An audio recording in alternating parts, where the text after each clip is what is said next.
Hello, another update from Kajiwara House. Last week was some more settling in, and we had the lessons that are normally given for the first week of this school. Our first week was somebody who could only be there during that time.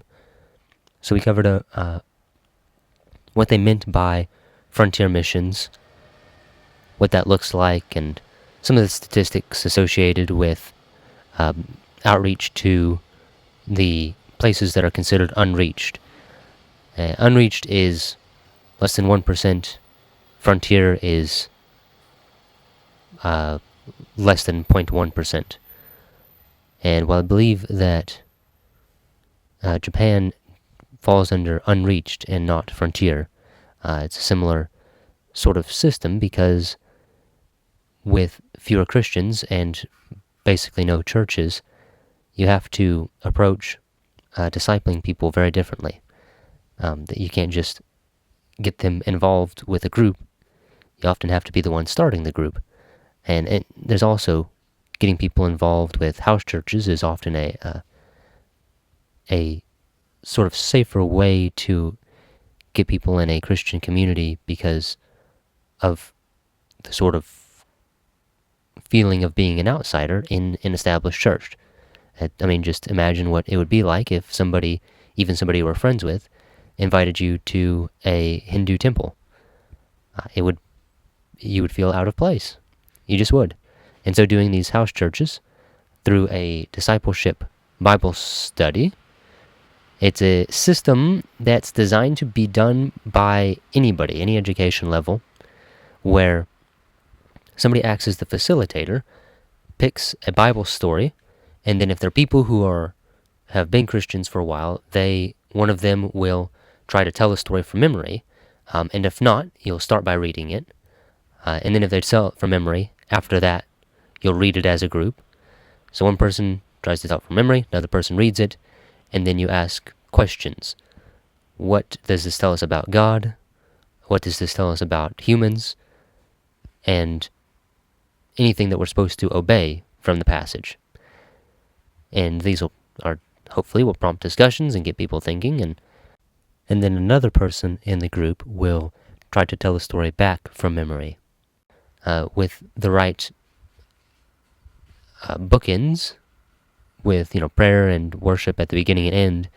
This is a great way to get people started in house churches, and then as you invite more people, and if it grows, then you can mitosis and split off and make two new groups.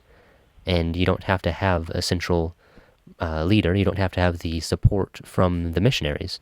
The people that are there can become missionaries to other people. We also learned some of the stats and sort of reasons behind doing frontier missions. There was some that was like, I forget the specific percent number, but it was below 5% of all missionaries go to places that are considered unreached or frontier.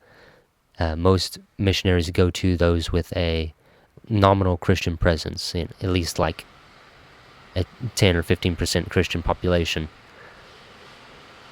And the funding was similar. I believe it was 3%, but it was also certainly less than 10 and less than 5. Almost certainly less than 5. It was the Joshua Project was the video, or was the group that did that research.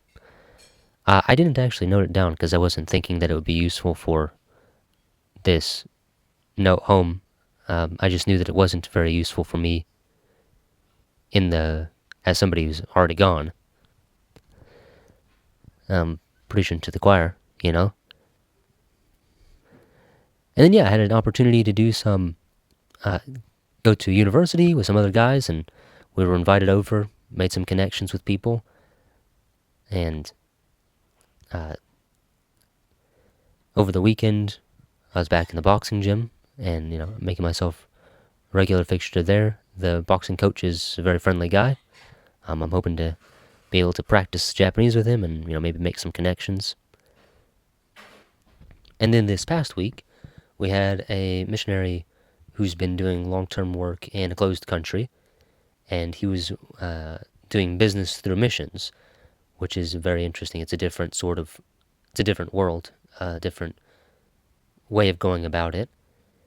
And he focused mostly on what to do to survive long-term as a missionary, especially in a missionary that's unreached, a missionary in an area that's unreached. Focusing on things that you do towards the beginning of your placement and establishing yourself, getting over your culture shock and getting through it, what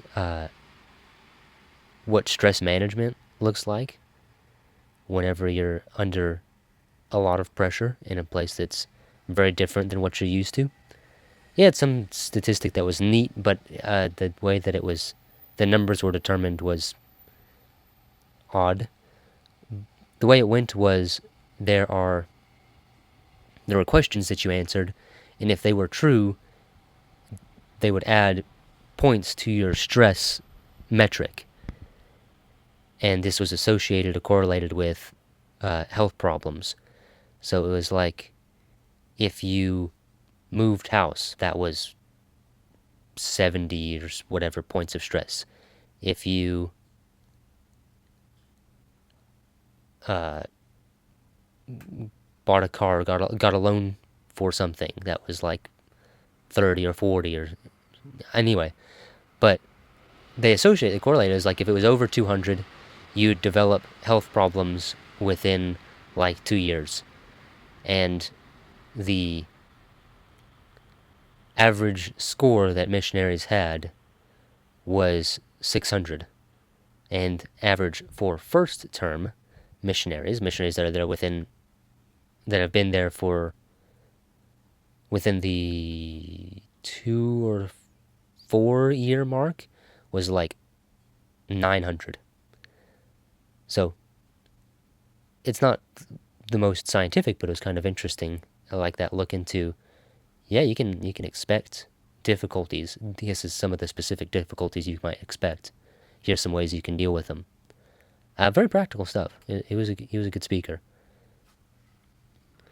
So yeah, continue to pray for me for wisdom in making decisions, and for that I can be diligent to do the prep work that I need to if I am going to stay here long term. And yeah, for good connections, both with the people that are on the staff and also with people that I'm trying to reach out to. And I thank you so much for your prayers and for your support, and God bless you.